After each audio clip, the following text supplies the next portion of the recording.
Let's get going. Short introduction. Amardeep is an engineer. He's an MBA. He worked 25 years in the financial services sector. He's based in Singapore. His last job was revenue management for Amex. And then he branched off into a new phase of his life, which we were just talking about. And he is, uh, let me try and get those words right. Visual, what are the words? Visual ethnograph. Visual ethnographic researcher. Yeah, visual ethnographic researcher. And I did ask him once what it means, but he's got a deadline today. So let's get straight into it. Amardeep. Thank you for being here. We really appreciate your taking this time to come and spend time with children. So over to you. No, thanks a lot, Deep. So basically, ethnography, since you said that, ethnography, it sounds like a big word, but it's essentially understanding cultures, habits, similarities, differences in society, whether it be through beliefs, through habits, through things that you do consciously, unconsciously. That's the field of ethnography. It comes under social sciences. But when you say visual ethnography, means you're giving a visual context to the storytelling. That's all it is. So otherwise, you just read a lot of books. That's it. Yeah. So have you got people on today, or do you want to wait for a little while? No. We've got people. You won't see them because it's a webinar. Oh, okay. Suddenly I saw there was no one there, so I was wondering. No. There are only four because the videos are four. Right. Other folks are there, and as they want. So before that's good. So before we start, I just want to tell everybody that if you have questions, just please put them in the chat. We take them afterwards. In the beginning, Amardeep will just give you a background of what's going to come, and then we'll play this one shot, and then you can ask questions at the end. But if you have questions, then you put them in the chat, and there's also a Q&A apparently. So either way, we'll take those at the end. Okay, back to you, Amardeep. Manisha's going to be playing it. All right, great. So this episode, so last episode was the second journey of Nanak when it starts from the lands of Indus, which we now call as Pakistan, right? From his birthplace, where his hometown was in Nankana. And he comes into the Indian side, goes into Himachal, gets into Tibet, comes back from Tibet, Kailash Mansarovar, through Ladakh, gets into, so that's again the Indian territory. So Tibet becomes today's China territory, but it's Tibetan territory, I would still say.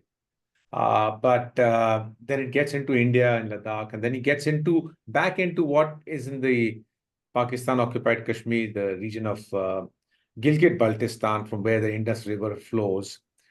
We touched that, and then he comes into the regions of Kargil, which is in India, and ends his journey at Srinagar, where we ended the last episode with a reflection of a Vedantic concept of what Guru Nanak's verse was saying, that Soham aap pachane, right? Soham. It's a very common word used in the Indian tradition. And I've actually, interestingly, the more I've delved into it and I come across people and I do ask them, so many of them, oh, hum Soham ka jap karte hain. So I said, tell me, help me understand, not to sound egoistic out here, but I'm just trying to understand from my own understanding that how many people delve into the words and the mysteries of it. So I often ask, in fact, just last week, I asked someone that, what do you understand by Soham? And that lady was blank, absolutely. I said, so आप उसका जाप करते हो and you never reflected on the meaning of it. Basically, such a simple word. Sometimes you need to break words. Soham, so that hum is me, right? So which basically is the message of oneness, that is me, right? What is that? That is, whether you take in the physical manifestation of the creation, I am a part of that creation. Whether you so-called take divinity, which you can't see, or you take the other person sitting next to you, because we are all made up of the 5 elements, right? Soham, and then Nanak says, Soham aap pachane.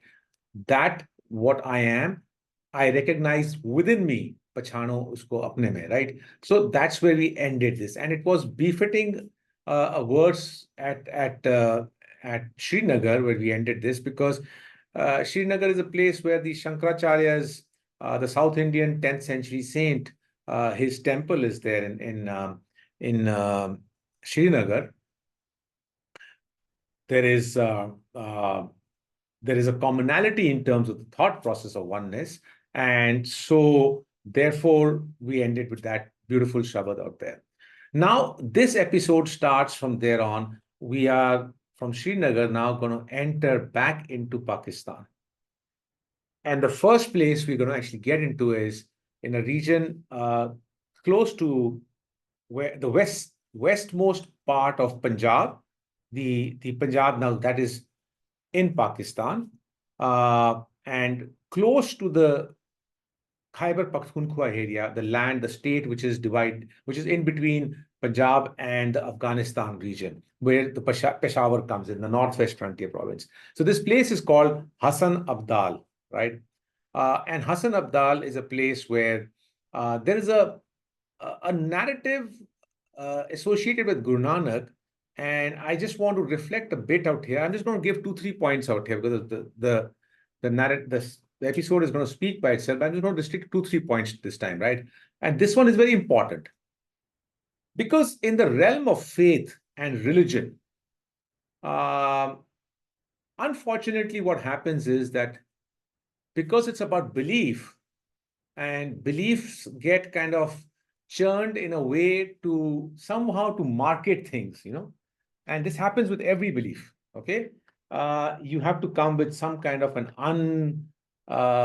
understandable phenomena, and that has to be beyond the reaches of the human mind or human reach, and that becomes an aspirational story or a wow factor, and people anchor into it. That's how all faiths evolve. Okay, Nanak, if you have seen till the episode 18, he's only thrashing all rituals. He's only questioning thoughtless practices. He's only questioning division, whether it's society, man, woman. That's all he's been doing. He's a very rational person, very, very rational person. And so are all the Bhakti period saints, right? Be it Kabir ji or Ravidas ji or Joydev ji or Baba Farid or Namdev, they're all of the same mindset. In many ways, the more I understand them now, I say they were not, religions have boxed them, but they were actually very, very strong advocates of socialism, equality, equality in nature, equality in sexes, equality in caste. That's what their mind was. And when they were speaking to the people, they're speaking to the people who only understood the so-called God entity. Now, what is God? I don't know. I mean, but yes, it is there. Some energy has created us. We want to call it God, not call it God. That's your belief system, right? But they had to anchor on that concept because the masses could only understand the social reform messages of them if you are going to talk in their languages, right? So that's where this whole thing starts. Now, why I'm bringing this out here in the case of Hassan Abdal, there is a large Gurdwara out here now, which is known by the name of Punja Sahib. And for the people of Punjab, they have a very strong association with this place. And we will show that place in the docu-series. It's in Pakistan. There is an impression of so-called believed to be the hand of Guru Nanak on a rock. And people go there saying that this is an impression of Guru Nanak for there was a saint called Wali Kandhari who was sitting who used to have his place on top of a hill, and when Guru Nanak reached there, Wali Kandhari, out of fury, right, thrust a stone upon him, and Nanak stopped it with his hand, and by stopping it, his hand's impression came on it. Now, Basically, in the realm of religion, everyone will revere that impression, like we create these mystical things around gods and goddesses, and so has been created out here. But it goes contrary to the philosophy of Guru Nanak, who's a very rational person. Can an impression be thrust on a rock which is coming from a place which is so far away? Can the laws of physics actually apply on it?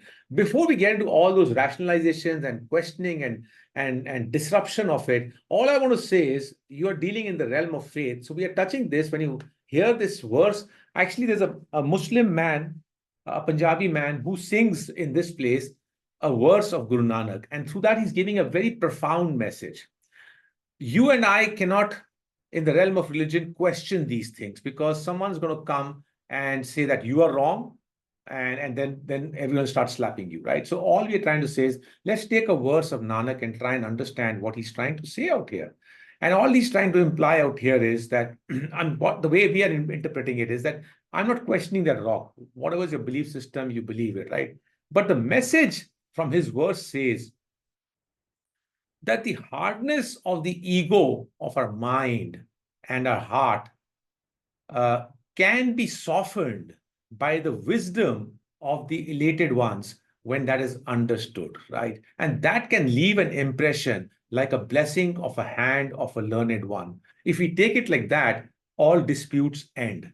Now, the story can continue where it is. And since this story has been brought into the narrative, I'm not going to get into the sage group to question or refute this narrative, but it's accepted. But the storyline is that, okay, Nanak goes from here. We will simply focus on his word, right? So I think that's the key message out here in the Punja Sahib. There onwards, we'll move to a place which is very interesting. And, I tell you, the visual that you'll see in that portion, the Tilla Jogya, it's a rare visual, very, very rare visual. So, the Shavite tradition in the Indian subcontinent, which Nanak was in the 15th century. In the 10th century, there was a huge movement led by an Indian saint called Guru Gorakhnath, right? And when the time Nanak is there, 500 years have passed by. And I always say this, it takes a thought, a philosophy, close to about 500 to 700 years to get dispersed and amalgamated into the masses, where its essence, its thought gets totally kind of lost, right? And that's why for the people who understand it, the kids don't understand it, the adults will understand it, the teachers, go back and speak to your children. There's a very common term in India, in Hindi, we say, if someone is doing any fraud, and we'll say, Are Gorakh Dhanda mat kar. We say that, Gorakh Dhanda. See, Gorakh saint was a very elevated saint.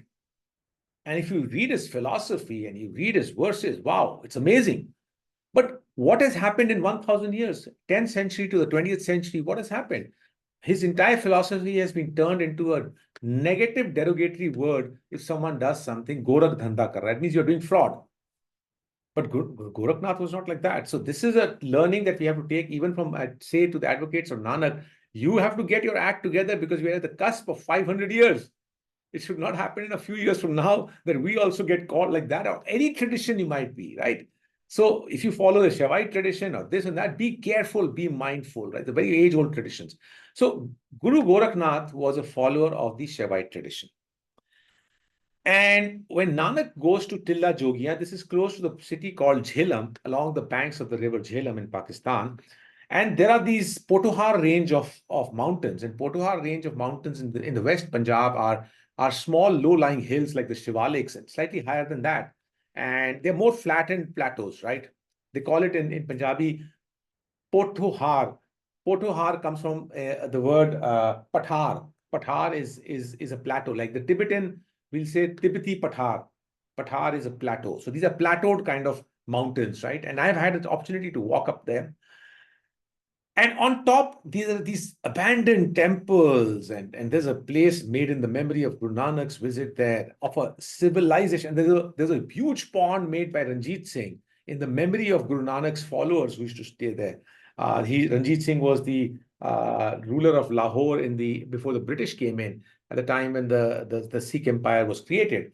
And that whole thing is abandoned. It is because partition was so brutal that all these places are abandoned, and you'll see those broken monuments, and to reach there, it's out of reach. And I've had some blessings in terms of how I managed to get there, and you'll see a bit of it inside how we get there. But there's a beautiful message out there of the fable of, we talk about the love stories in the region of the Indian subcontinent, like Heer Ranjha, Laila Majnu, Soni Mahiwal, and so on and so forth, right? And these are in the North Indian traditions. And they're in the writings of Bhai Gurdas, who's an adherent of Guru Nanak. We will refer that. He's taking the story of Heer Ranjha, who was from this region. And in the place of these Nathpanthi yogis, where they used to come there and they used to do these yogic practices, where Guru Nanak meets Baba, he meets one of the Nathpanthi followers there. I'm just going blank right now. You'll get it in the episode. And he has dialogues with them. But I'm bringing the reference of Heer and Ranjha because these love stories often are taken as physical love stories of a man and a woman, right? But they have deep spiritual imports. And Heer Ranjha is a personification of Heer, the soul, wanting to merge with Ranjha, the human or the male manifestation, which is the divinity. And this represents that story of that Heer Ranjha, right? And at this place, Guru Nanak, when he has a dialogue, he's been having these dialogues with the Nath yogis in many places, because 500 years down the line, what had happened was the tradition had become such that people had started actually becoming recluse. They had become ascetics. They were running away from family life, right? And Nanak's message always to them was that, great, I mean, this Shavite tradition of Guru Gorakhnath is great. I mean, but why are you running away? If you achieved something, then it's your responsibility to go into that society and spread the message, right? And that's what his question is. That's where his socialism comes in, because the society needs you. Society needs your whatever you've gained in terms of spirituality. You go to them to beg for food, but then you run away from them. And that's the hypocrisy that he's challenging, right? Now, interestingly, when the partition happened, this is a fun fact. When partition happened in 1947, the yogis would go up on these mountains. They come down once in 6 months to bring their rations up, and then they should stock them, and then they should be staying on this plateau on top, right? And they should be self-sufficient. When partition in 1947 happens, there's an interesting story that goes that they did not even know that partition had happened. And about 4 months later, they came down into the city of Jhilam to actually get their food, and the entire population dynamics had changed. Everyone had gone away. The people who used to give them money and everyone had gone away. And then the Pakistan government took this odd-looking group of people who had come down from the Potohar Plateau, put them on a train and sent them to India. So this is an interesting off-the-cuff thing, right? But there is a takeaway out here. When I'll finish that plateau thing and come down, there's a place called Chua Baba Nanak Gurdwara, which is next to the Sher Shah Suri's fort, which is at Rohtas, which is at the foothills of Chua Baba Nanak Gurdwara, which you will find in this. I'm showing how it was abandoned to how it has now been restored. An interesting thing is, the only message I want to give you is that there's one man who just appears and he says something in Punjabi, a Muslim man. And then there's a lady, an architect lady, whose interview is there in it, and who's taken the charge of restoring this place as per the old traditions. The only message I want to I want you to take from here is, humans are humans. Don't divide them by faiths and countries and geographies. I tell you, people want to live together. People yearn for each other. This conditioning of our mindset to say, ye Hindu hai, ye Musliman hai, ye Sikh hai, ye Christian and all, these are all political constructs, right, around the religious things to divide us. You see the affection and the love with which these people talk, right, of a tradition that's 80 years down the line. Why are they doing it? Because people want to be together. If resources can allow us to be together, we will. And that's the only thing I want to leave out here as a key message, right? So thereafter,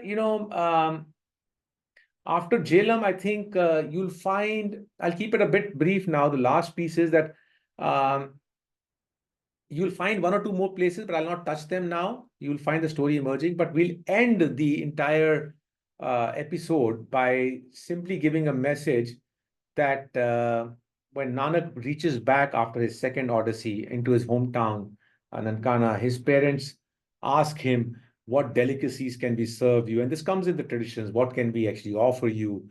And Nanak sings a beautiful verse. He says, his soul is satisfied now by the journeys that he's been performing, you see. And they are hard journeys. And journeys, when you meet people, when you talk to people, that's why this ethnography, right? When you meet across cultures, you start respecting each other. You start understanding. You start understanding a perspective that's beyond you. Because your conditioned mind will not allow you. Your home has conditioned you to a belief system. Your school conditions you to a belief system. Your society conditions you to a belief system. Your nationality conditions you to a belief system. And what Nanak says is, Hor Baba Hor Khana Khushi Khuar, right? He says, what food are you talking about? I'm satiated with the food that I've got actually for my soul. So I guess this basically is the ending piece, and the last one will be just my reflection, whereby at the end of the second Odyssey, what I'm saying to myself is that I reflect, after I've just completed a second Odyssey, and I'm reflecting the last verse of Nanak himself, that benefactions, what the nature gives us at every moment is endless, is endless. It's our mind which is seeking more and more and more and more. And I'm asking myself, you've been bestowed such a beautiful grace of such a beautiful journey, of such learnings, but yet I find my mind is yearning for more. And so when will I find my balance? And with that, I will end here. I just saw a comment out here from someone who's saying that things are going above the head. Whoever the person is, I know these things will go above your head sometimes. Let's see the episode. These are out of the box things, right? So just be patient. You see, anything in the life, if you think someone's going to come and tell you 2 + 2 is equal to 4, that's the easiest things. How will you see 2 + 2 can also be 5? It can. I mean, this is the mystics aspect of it. To see that bigger oneness, you have to kind of be patient. I have not learned this thing. I'm 59 years old, right? For me, the understanding only comes in from various years of layering that have happened. So I can understand. If you've not understood, be patient, be patient. Just be on the path, make an effort. I don't expect you to understand everything in one go. But even if you can take 1% of it as one key message, that's enough. Thank you. Should I start, sir? Yeah.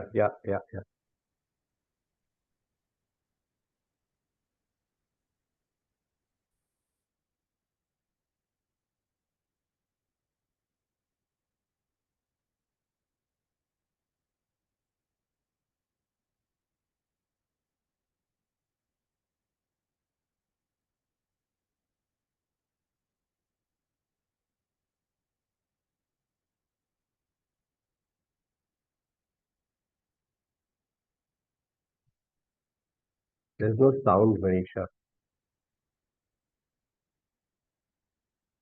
You have to start again, Manisha. There's no sound.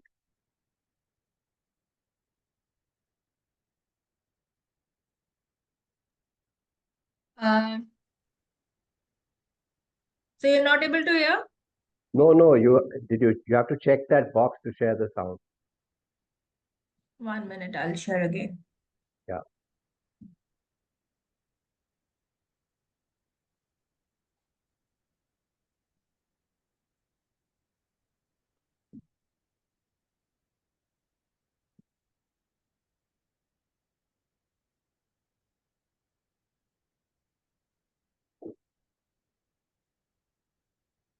Somehow I'm not able to share the sound.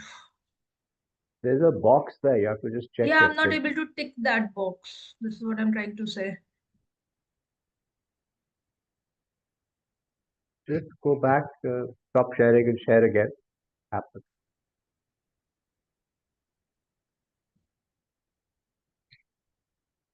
That box seems to be closed for me. Do you want me to, can I play it from here? Will it play? Yes, Yeah, sir. yeah, it'll Please play. play. It'll play. Okay, It'll then play. give me a minute. I need to just get the Yeah, episode. 19 Hindi. Yeah, just hold on. I understand. I just hold on. I need to just get it out.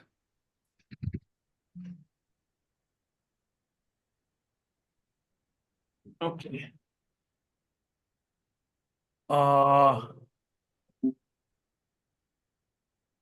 It's 19 Hindi? Yeah, Oh, okay. Not English, huh? no. Hold on.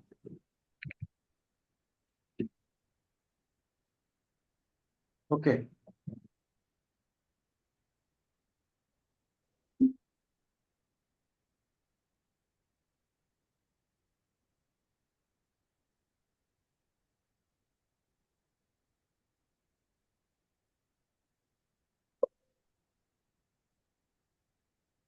While I'm putting it on, I would suggest, the teachers who are attending should take on a bit of responsibility to kind of, work with your students to also try and plant some understanding, one or two understanding. Don't load them too much, because I can understand their minds are young and sometimes things, may not be understood. But that doesn't mean that we should not try, right? Okay, now what do I do now? Share. Okay, so share Share and take the sound. screen. Okay, share. Can you see it now? Can you see? Yeah, we can see. Okay, hold on. So you can see something bigger than the whole screen, right? Are you able to see the side, this panel also? Okay. So please start so that we can see that the sound is there or not. Yeah, just do it, please. Just one second. Can you? Yeah, it was there. Yeah, it was there. Yeah. प्रभाव विनम्रता की छाप I'm going to jump this and I'm just going to get down to the start of this. Okay.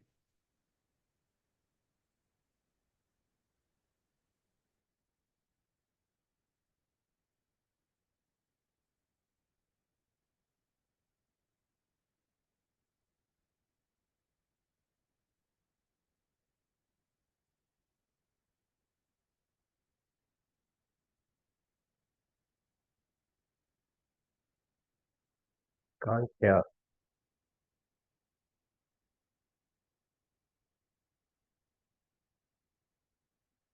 Did you say not okay? Yeah, we can't hear. Huh? Can't hear anything. I have it all on, right? Yeah, I did.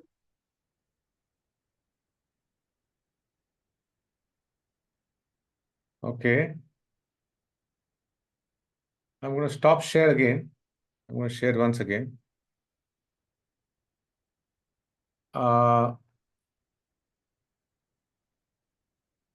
Someone said that you could hear the voice earlier. It did started, but then it went away. Is it okay? कुदरत के अजूबे Anji. मनुष्य की Hazra Yeah? Is it okay or no? Yeah.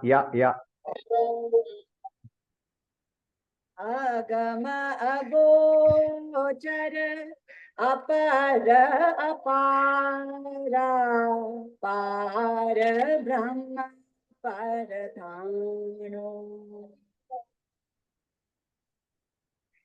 कुदरत के अजूबे मनुष्य की हाजरा हजूर के बारे में जिज्ञासा को बढ़ाते हैं, जिसने अनंत सृजना की योजना तैयार की है।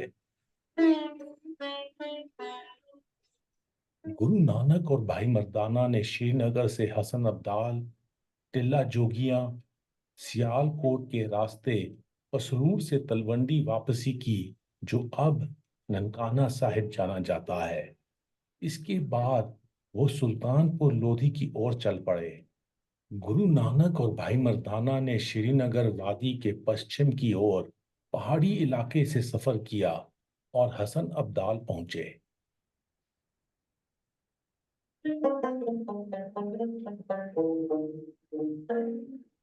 मौजूदा दौर में कूटनीतिक नीतियों के कारण कश्मीर से इंडिया पाकिस्तान की सरहद को पार नहीं किया जा सकता।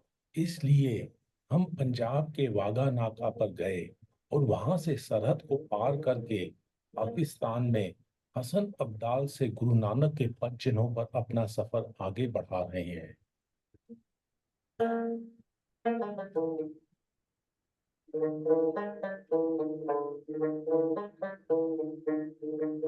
हसन अब्दाल पाकिस्तान के पंजाब सूबे के जिला अटक का कस्बा है। इस कस्बे का नाम दो आदमियों के नाम पर पड़ा है। हसन चरवाहा था और अब्दाल फकीर था।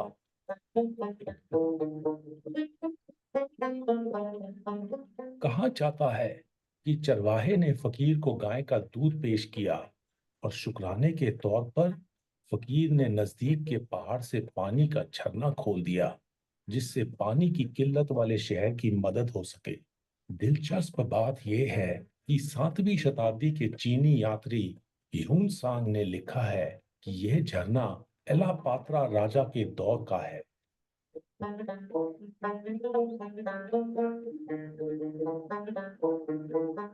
हसन अब्दाल में पहाड़ी के शिखर पर हम 15वीं शताब्दी के राफीजी शिया सूफी संत की दरगाह पर जा रहे हैं, जिन्हें बाबा वली कंधारी के नाम से जाना जाता है।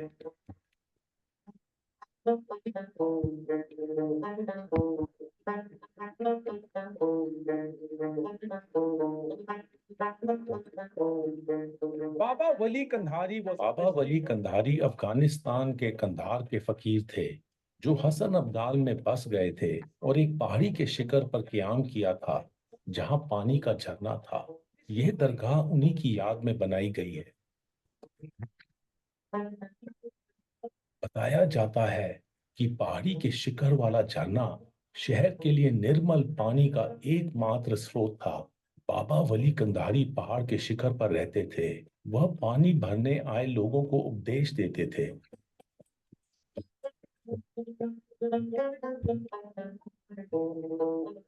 दुर्भाग्य से अपने पैरोकारों से तारीफें सुनकर गुणवान रूहानी शख्स होने के बावजूद उन पर अहंकार सवार हो गया। उन्होंने अपने उपदेश को ना मानने वालों को पानी भरने से इनकार कर दिया। कहा जाता है कि जब गुरु नानक और भाई मर्दाना हसन अब्दाल पहुंचे तो उन्हें अपनी प्यास बुझाने के लिए पानी नहीं मिला।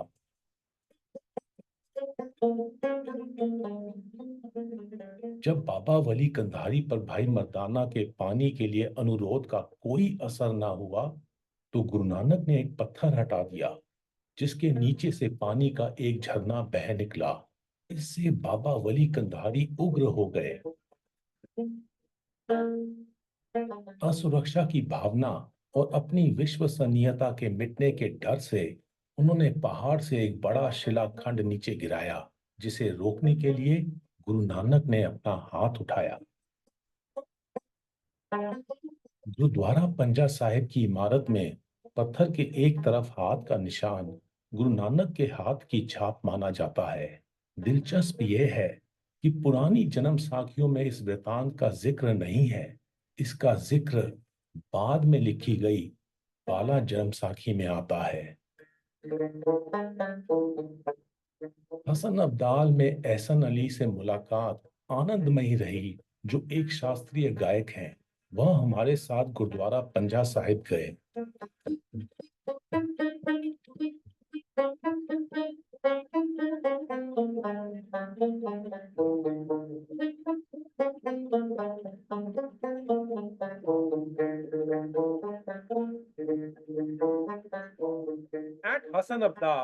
हसन अब्दाल में गुरुद्वारा पंजा साहिब गुरु नानक और भाई मर्दाना के यहाँ आने और बाबा वली कंधारी के साथ संवाद की याद में बनाया गया है।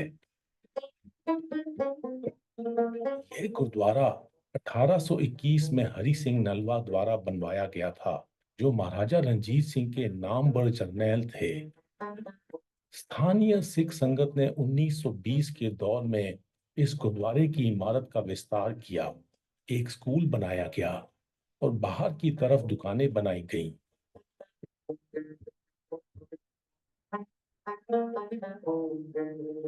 जब 1947 में मजहबी बुनियाद पर विभाजन हुआ तो गुरु नानक नाम लेवा संगत पलायन करके विभिन्न इलाकों में चली गई। ये संतोषजनक है कि मौजूदा दौर में स्कूल की इमारत और दुकानें स्थानीय मुस्लिम आबादी की शैक्षिक और वित्तीय जरूरतों को पूरा करने के साधन बन गई है। गुरुद्वारे के चारों ओर बने इस सरोवर का पानी एक प्राकृतिक झरने से आता है। दस्तूर ये है कि आने वाली संगत पंजे के निशान को श्रद्धा के साथ छूती है, सरोवर के पानी की चुल्ली लेती है और मुंह पर छींटे मारती है। The hand impression on the stone is believed to be that of Guru Nanak's. I interpret it in this manner also, that the stone over here, it represents the grossness, the darkness of human ego. And the impression on top of it, it stands for the ultimate divine quality of humility. So here it's telling us the story of the ultimate human aspiration, which is to go from the lowest, the darkest ego to the ultimate humility. Nanak bedi सच की तरिए गुर बेचा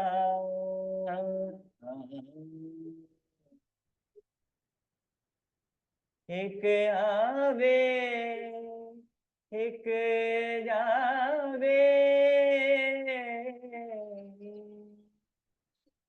पूर परे अहंकार मन हट मति बूढ़ी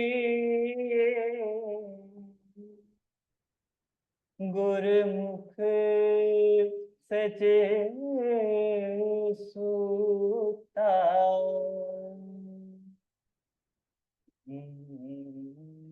गुरु नानक के इस सबद और पत्थर पर लगे पंजे के निशान की कहानी के हवाले से एहसन अली की समझ ये पक्का करवाती है कि अगर कोई रूहानी शब्दों की गहराई समझने का प्रयास करता है तो फलसफे का सच्चा सार उभर कर सामने आ जाता है।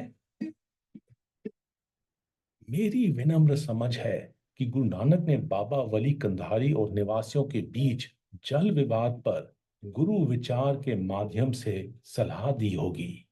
इस पत्थर पर पंजे की हाथ की नरम छाप उस तब्दीली के रूपक के तौर पर नुमाइंदगी करती है जिसके तहत मानव स्वभाव की बेरुखी तब्दील होकर हम दिली में बदल जाती है।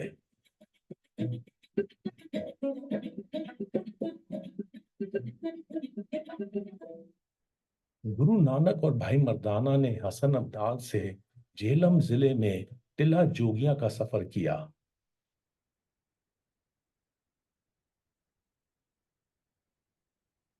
गुरु नानक के पद चिन्हों पर चलते हुए अब हम हसन अब्दाल से टिल्ला जोगिया जा रहे हैं।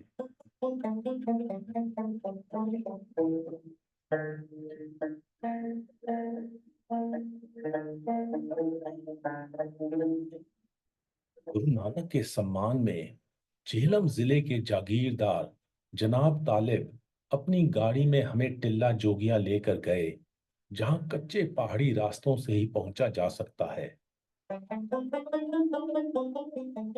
Talib, thank you very much for तालिब, आपका हमें यहाँ टिल्ला जोगिया तक लाने के लिए धन्यवाद। ये हमारे लिए बहुत मायने रखता है। हमें वहां पहुंचने में कितना समय लगने वाला है? The journey is not that much long. It's around 20 to 25 kilometers long, but the path is much bumpy, and the terrain is like muddy and rocky. So it would take around 3.5 hours to 4 hours up to the top.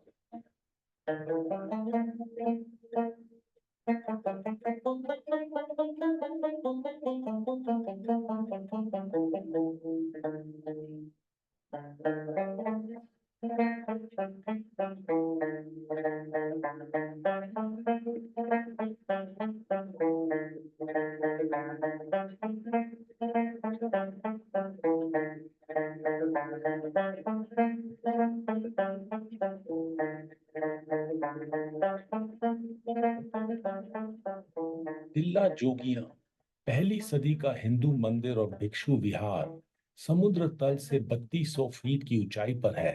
यह नमक वाले इलाके में पोठोहार पठार की सबसे ऊंची चोटी पर बना है। कहा जाता है कि सदियों से हिंदू और मुसलमान फकीर इन पहाड़ों के एकांत में वास करते थे। For over 2000 years, 2000 सालों से, और जब 1947 में भारतीय उपमहाद्वीप का इंडिया और पाकिस्तान में विभाजन हुआ, on the तो टिल्ला जोगिया में गुरु गोरखनाथ के पैरोकारों का वास था, जिन्हें कनफट्टे जोगी कहा जाता था। as the Kanfatta Jogis. फकीर बिखर गए और नई भूमि की ओर कूच कर गए। ये उजाड़ और खंडर इस आलीशान इमारत के गौरवशाली इतिहास की निशानियां हैं।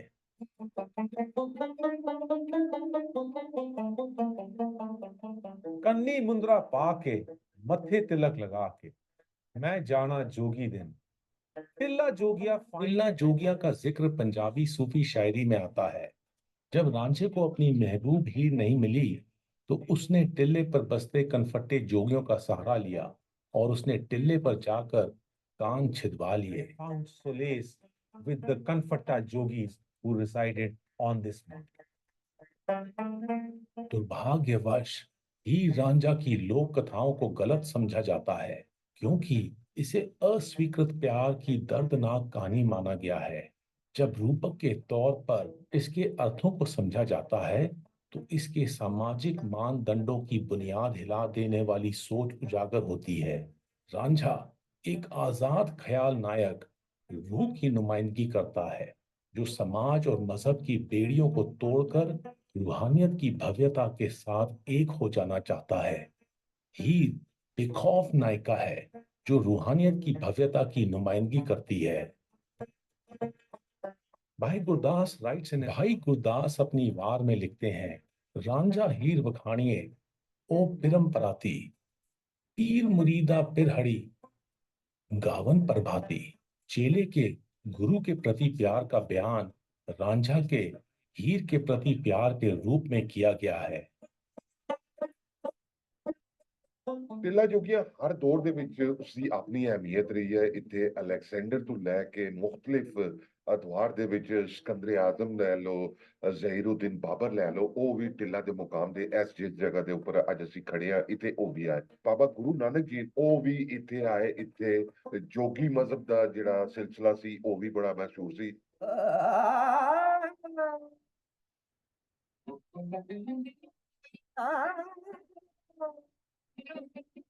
पहाड़ की इस चोटी पर जियारतियों का आना जाना था, जिस कारण संगत से गोष्ठी करने के लिए गुरु नानक टिल्ला जोगिया आए थे। When Guru Nanak and Bhai Mardana जब गुरु नानक और भाई मर्दाना टिल्ला जोगिया पहुंचे, तो उनका स्वागत बाबा बालनाथ ने किया। बाबा बालनाथ ने गुरु नानक से पूछा कि उनके गुरु कौन है और उनका मार्ग क्या है। गुरु नानक ने जवाब दिया, सिद्ध साधिक जोगी अर जंगम, एक सिद्ध जिनी तिहाय। गुरु नानक ने संगत के साथ गोष्ठी के दौरान रूहानी अगुवाई की अहमियत पर जोर दिया, जो आत्म पड़ताल, विवेक के एहसास या किसी गुरु के माध्यम से मिल सकती है। उन्होंने कहा कि रूहानी इल्म गृहस्थ जीवन जीते हुए भी हासिल किया जा सकता है। यह सिर्फ स्वयं को एकांत में रखने से ही हासिल नहीं होता है। हम दौलत बेड़ी पाप भरी है,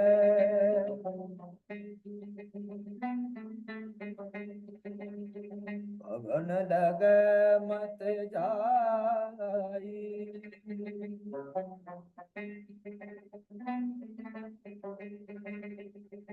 सन्मुख सिद्ध भेटन को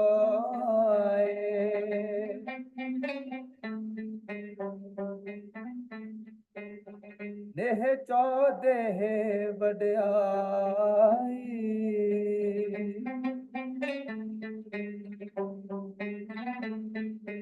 और तार तारण हारे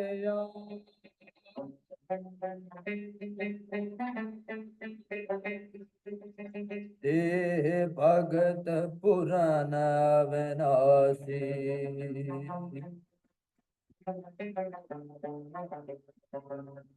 हाँ तुझको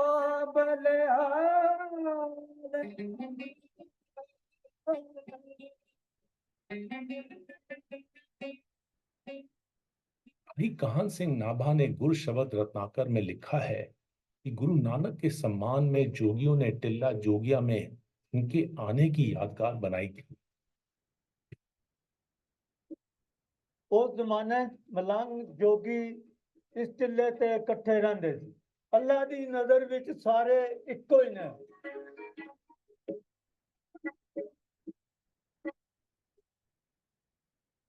हम टिल्ला जोगिया के करीब पहाड़ी की तलहटी में उजाड़ पड़े गुरुद्वारे जा रहे हैं जो घाण नाला के किनारे बना है।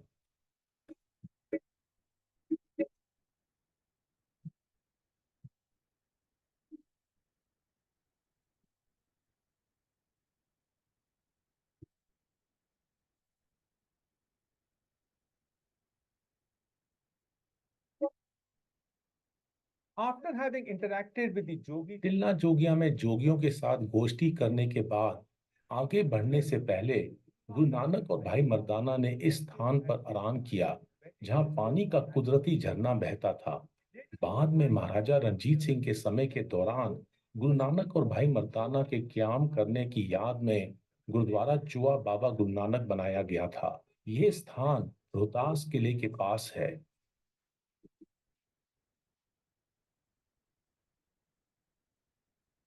सन 1947 के बंटवारे से पहले इस गुरुद्वारे में पंजाब के फसल कटाई के त्योहार वैसाखी के अवसर पर सालाना संगत इकट्ठा होती थी और उत्सव मनाती थी। सभी मजहबों के लोग वैसाखी मनाने के लिए इस 27 एकड़ जमीन पर आते थे जो इस स्थान का हिस्सा थी। सन 1947 के बाद ये स्थान वीरान हो गया और कई सालों तक यहाँ कोई यात्री नहीं आया।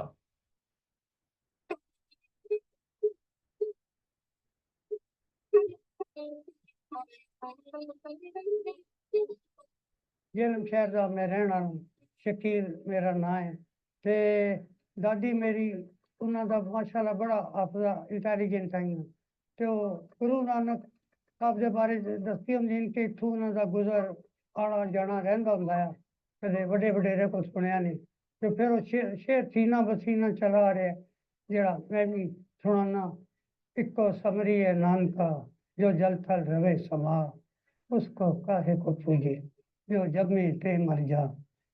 तो आगे भी तस्कीन वास्ते एक जरूर सुनाई दे ते रूह ताजी रही। जब 2019 में गुरु नानक का 550वां जन्मदिन दुनिया भर में मनाया गया तो लाहौर के नौजवान वास्तुकार रुबाब चिश्ती ने अपनी टोली बना करके पारंपरिक साजो सामान का इस्तेमाल करते हुए इस गुरुद्वारे की मरम्मत शुरू की। यह दिलकश है कि यह स्थान इस इलाके की बिरादरियों में अनुरूपता बढ़ाने का जरिया बनेगा। In delving into the history of Gurdwara and Baba Nanak, I found myself exploring the soulful relationship that Baba Nanak and Baba Farid had. This project and the journey we had was a blessing, I guess. And I am reminded of Guru Nanak's verse, which is, Sach Hriday, Sach Prem Nivas, Prinvat Nanak, Hum Takedas, which means one whose heart is filled with truth and true love. In humility, Nanak says, I am their servant. I feel like I am the servant of these spiritual masters and saints of the land of Indus who've devoted their lives in the message of love or to like bring humanity together.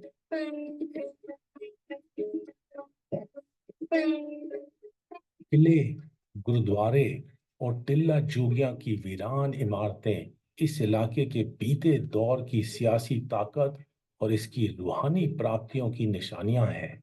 समाज कामयाबी के पैमाने के तौर पर दौलत, शोहरत, रुतबे और ताकत को अहम मानता है। क्या इन मापदंडों के साथ सच्ची प्राप्तियों को मापा जा सकता है?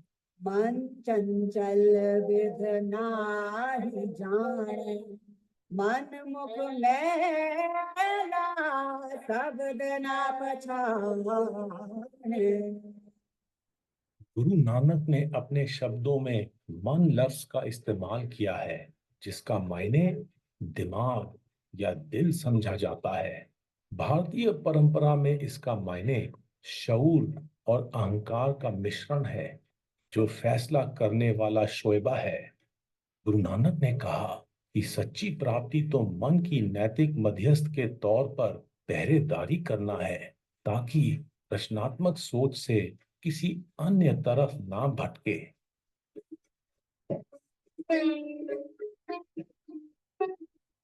गुरु नानक और भाई मर्दाना ने टिल्ला जोगिया से पूर्व की ओर सियालकोट का सफर किया।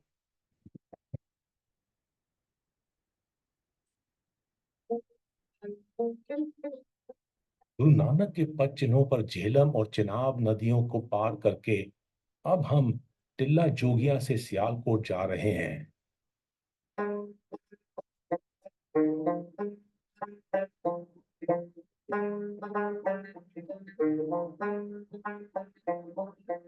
सियालकोट पाकिस्तान का औद्योगिक और सौदागरी का केंद्र है।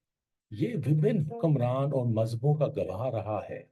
सियालकोट का जिक्र मद्रा सल्तनत की राजधानी के तौर पर आता है, जिसकी बुनियाद राजा शल्य ने रखी थी, जो कौरवों की फौज का जर्नैल था।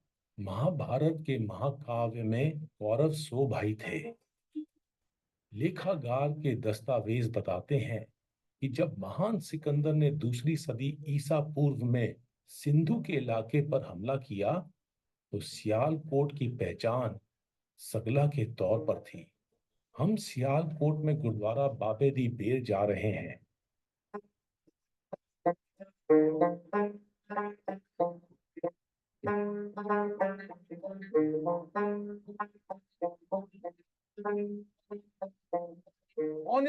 सियालकोट में पहुंचकर गुरु नानक ने बेर के दरख्त के नीचे आराम किया था। इस स्थान पर गुरु नानक के आगमन की याद में गुरुद्वारा बाबा दी बेर बनाया गया था। गुरु नानक का फलसफा कायनाती है। ये जब समझ आता है तो विभिन्न मजहबों वाले लोगों के दिलों को छू जाता है।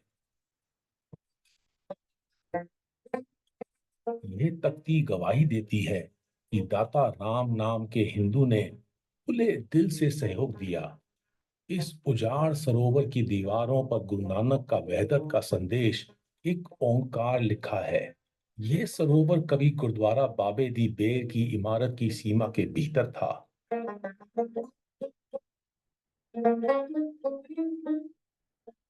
मजहब की बुनियाद पर 1947 में उपमहाद्वीप के हुए विभाजन के बाद हिंदू और सिख बिरादरियां यहां से उजड़ गईं, तो ये गुरुद्वारा मरम्मत ना होने की वजह से खंडर हो गया। इसके बाद अल्लाह मोहम्मद नाम के मुहाजिर ने गुरुद्वारे के प्रांगण में पनाह ली।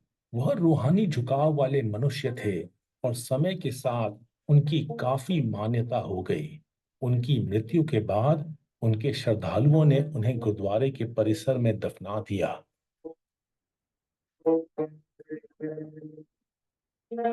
हालिया वर्षों में ही सरकार और सियालकोट जिले की थोड़ी सी सिख और हिंदू आबादी की मदद से इस गुरुद्वारे के मुख्य इमारत की मरम्मत की गई है। अब इस गुरुद्वारे में सेवा बहाल हो गई है।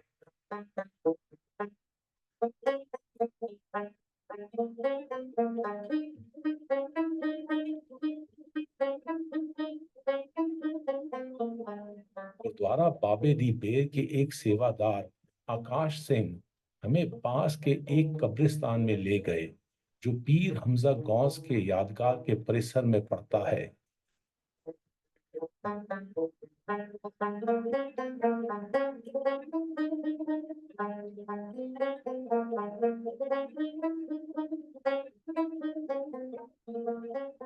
During his stay at अपने सियालकोट में प्रवास के दौरान गुरु नानक को पीर हमजा गौस नाम के महबूब सूफी संत के बारे में पता लगा।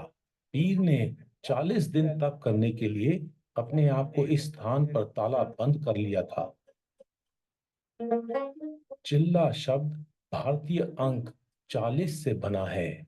ये माना जाता है कि आदत को तोड़ने के लिए 20 दिन लगते हैं और 20 दिन ही नई आदत डालने में लगते हैं। रूहानी वृद्धि की आशा में कई मजहबों में 40 दिनों के तप का दस्तूर है। इस दस्तूर की सिफारिश तो चरित्र निर्माण के लिए की गई थी, परंतु इसमें से रचनात्मक इरादा नकारात्मक हो गया।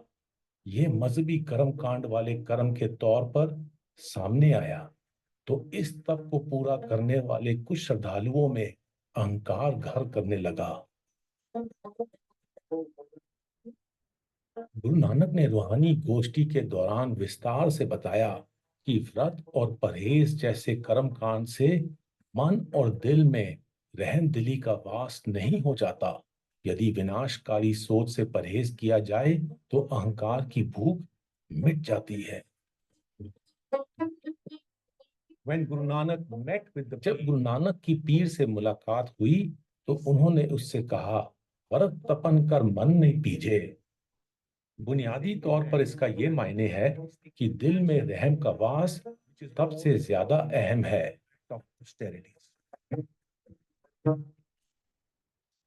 आकाश सिंह अब हमें गुरुद्वारा मूला खत्री ले जा रहे हैं।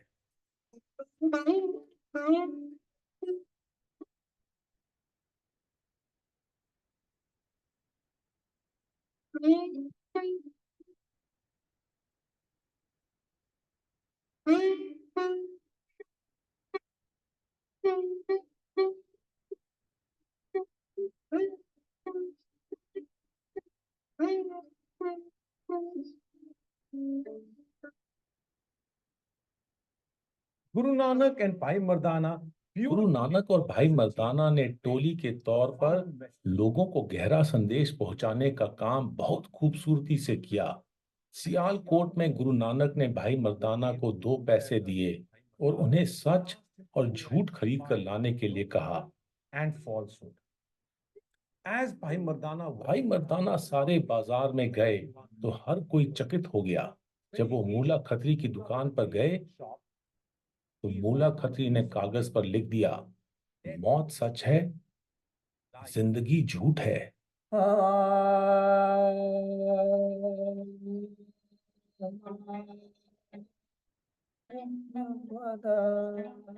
मूला खत्री का जवाब गुरु नानक की सोच से मेल खाता था। उनके गंभीर जवाब से प्रसन्न होकर के गुरु नानक ने शब्द गाया, जो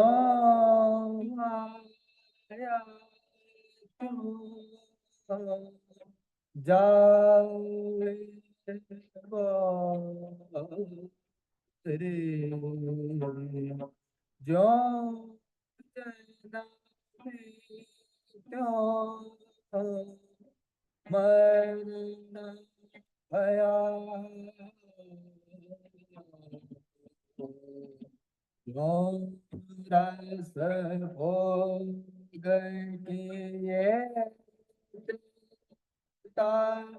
दुख नाम बेसारे पव जल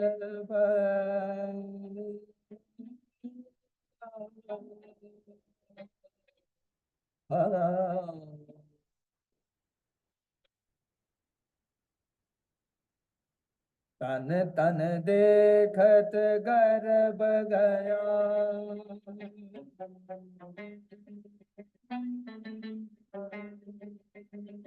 अनेक कामनी स्यों हेत बधाए की,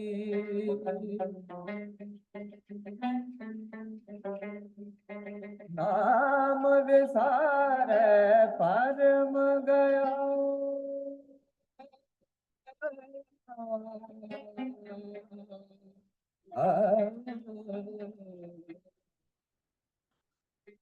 मूला खत्री ने भी गुरु नानक और भाई मर्दाना की मेहमान नवाजी की। मूला खत्री के साथ गुरु नानक की सांझ की याद में बनाया गया गुरुद्वारा 1947 के विभाजन में उजाड़ हो गया था। दिलचस्प बात यह है कि अब इस गुरुद्वारे में नेत्रहीन छात्रों के लिए स्कूल चलता है। मैं महसूस करता हूं कि चाहे मैं आंखों से देख सकता हूं, परंतु रूहानी पक्ष से अंधा हूं। मैं दुल नाम नावे सर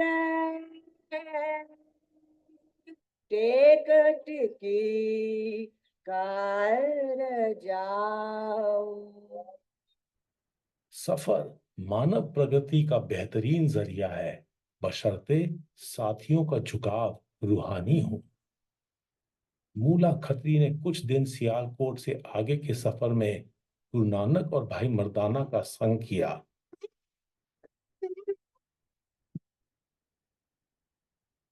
गुरु नानक, भाई मर्दाना और मूला खत्री ने सियालकोट से पसरूर का सफर किया।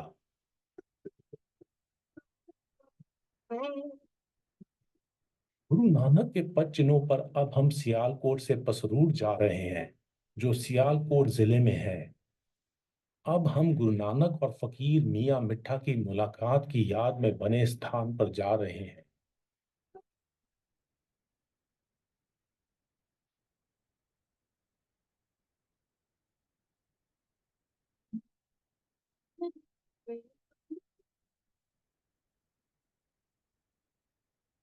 कहा जाता है कि मियां मिठा शहर के आदरणीय रूहानी शख्स थे। वह गुरु नानक और भाई मर्दाना के आने की खबर सुनकर उन्हें मिलने पहुंचे। गोष्ठी के दौरान उन्होंने गुरु नानक से पूछा कि अगर तेल के बिना दीपक नहीं जल सकता, तो पैगंबर के बिना मुक्ति कैसे मिल सकती है। जवाब में गुरु नानक ने गाया, पोथी पुराण कमाए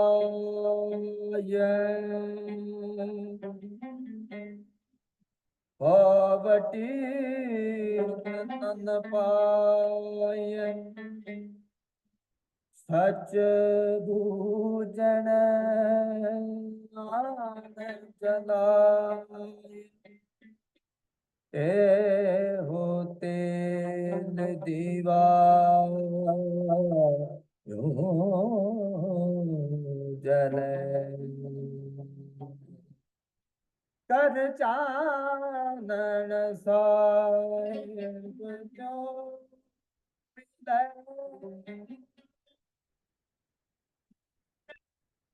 गुरु नानक का यकीन था कि सच्चे कर्म हाजरा हजूर की अकीदत में किए गए कर्म हैं।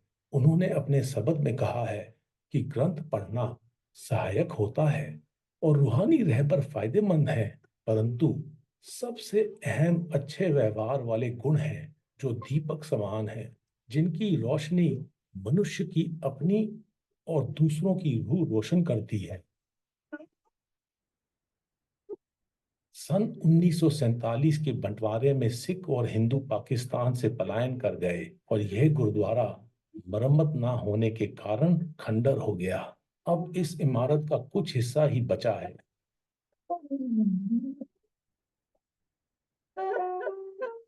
वैश्विक भाईचारा सारे मजहबी फलसफों की बुनियादी विशेषता है, परंतु इतिहास में दर्ज है कि सियासी लालसाओं ने मजहब के नाम पर ही बंटवारे कर डाले हैं।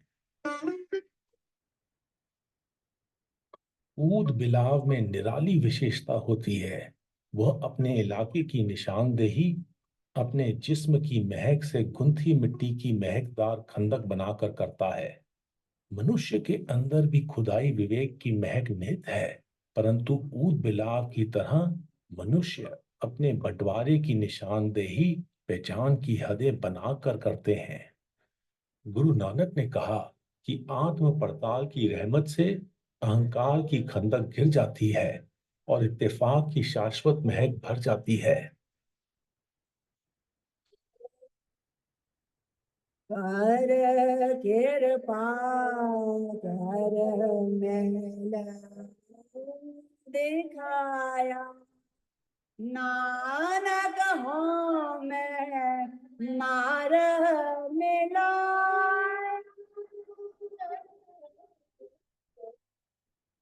गुरु नानक और भाई मर्दाना मूला खत्री समेत पसरूर से तलवंडी के लिए निकल पड़े, जो उनका अपना कस्बा था और अब ननकाना साहिब के तौर पर जाना जाता है।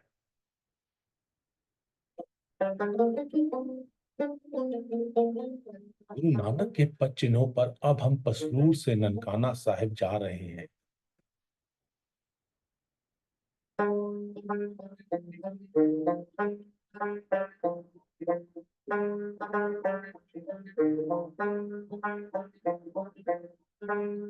गुरु नानक और भाई मर्दाना अपनी दूसरी उदासी पूरी करने के बाद तलवंडी लौटे थे।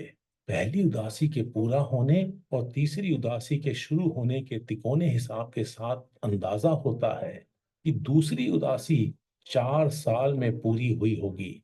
दूसरी उदासी अंदाजन 1517 ईस्वी में शुरू हुई और 1520 ईस्वी में समाप्त हुई, जब गुरु नानक की उम्र 51 वर्ष थी।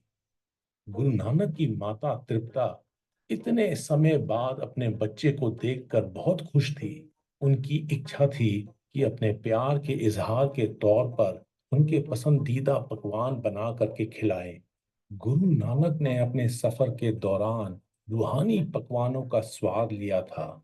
वह संतोष से तृप्त थे और दुनियादारी के स्वादों की लालसा खत्म हो गई थी।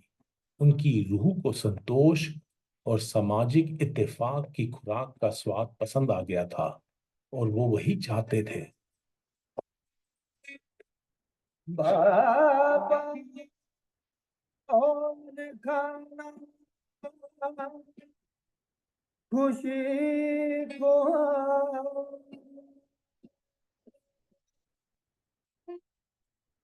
जित खादा तन पीड़िए मन में चले विकार रत्ता पहनन मन रत्ता सुपेदी सतदान नेले स्याही कदा करनी पैरण पैर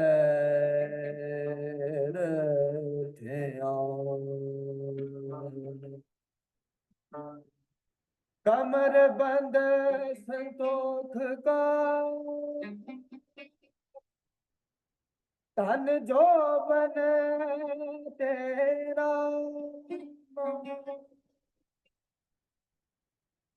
गुरु नानक और भाई मर्दाना से इजाजत लेकर मूला खत्री वापस सियालकोट लौट गए। गुरु नानक और उनके परिवार ने उनकी बहन बेबे नानकी से मिलने के लिए सुल्तानपुर लोधी का सफर किया।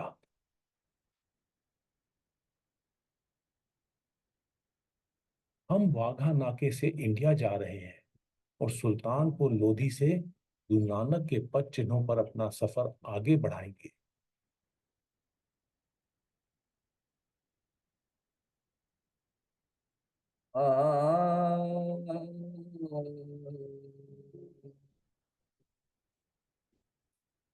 बेबे नानकी और सुल्तानपुर लोधी के लोगों ने गुरु नानक का गर्म जोशी से स्वागत किया। जब उनके आने की खबर हाकिम दौलत खान लोधी के पास पहुंची तो वो खुद गुरु नानक को सम्मान देने पहुंचे। उन्होंने गुरु नानक से सफर के तजुर्बे और उनके बसने के मंसूबों के बारे में पूछा। जवाब में गुरु नानक ने गाया, हुकाम कर घर बैसना नित चलने की थोक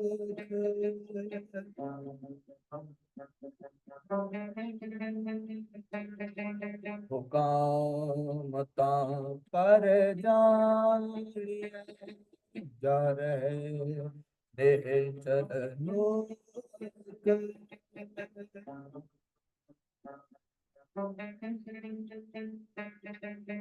दुनिया कैसे मुकाम में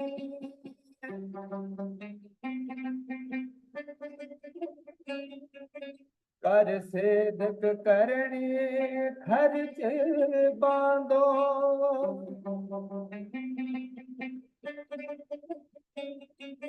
लग रहो नाव में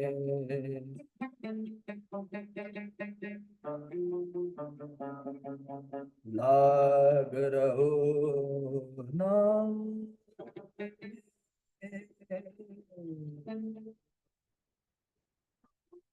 घर वह बुनियादी ढांचा है जिससे रहने वाले को आराम और सुरक्षा का एहसास होता है। गुरु नानक ने अपने रूहानी ढांचे का सृजन कर लिया था, जिसमें समूची सृष्टि को घर के तौर पर एक परिवार बना लिया था। वह हर उस जगह रहते थे जहां प्यार का वास था। सुल्तानपुर लोधी में परिवार के साथ समय बिताने के बाद गुरु नानक ने अगली उदासी पर जाने का फैसला किया, जिसके तहत मुसलमानों के जियारत वाले स्थानों का सफर करना था। भाई मर्दाना ने गुरु नानक के साथ पश्चिम की ओर जाने के लिए सहमति दे दी। गुरु नानक के पद चिन्हों पर सफर करने वाले मुसाफिर के तौर पर मेरे ऊपर अनंत मेहरबानी हुई है, परंतु मेरा मन उस पर टिकता है जो मुझे नहीं मिला। मैं कैसे इन बख्शीशों से तृप्त हो जाऊं और लालसा ना रखूं। ये बड़ साहिब ते बड़ दाती दे दे करे रजा नानक नदर करे जिस ऊपर सच नाम बड़े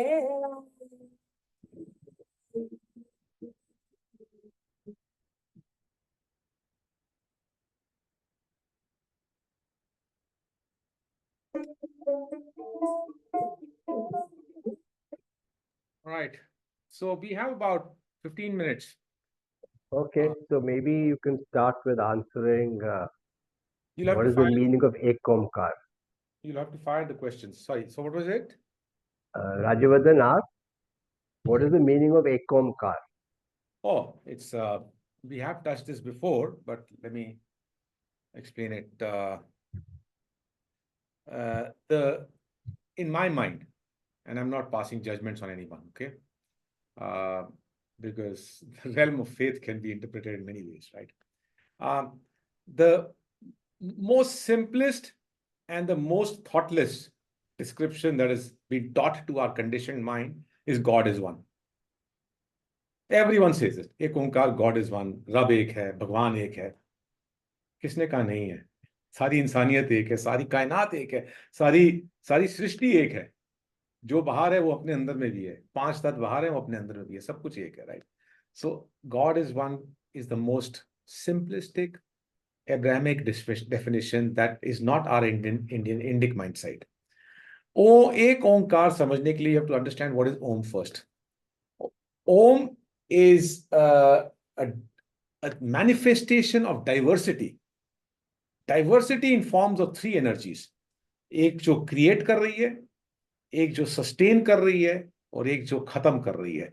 आप इसको manifestation के हिसाब से कह दें कि ब्रह्मा, विष्णु या महेश कह दें. आप उसकी 3 मूर्तियां बना दें या आप उसको मन में रख लें, एनर्जी वही है. वो आपकी आस्था है कि आप उसको कैसे देखना चाहते हैं.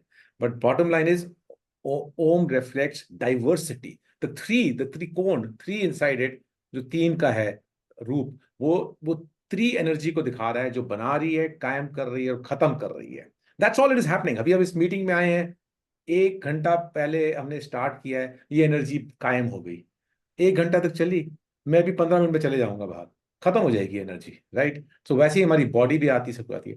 वो ओम की डाइवर्सिटी को दिखाता है, पूरी कायनात, पूरी सृष्टि, पूरी पूरी galaxies, everything is just coming like that, right.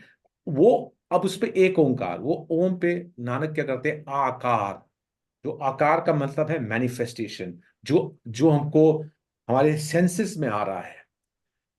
What we can see, what we can hear, what we can feel is not, that is all that is there, because a dog can hear more than 20,000 hertz.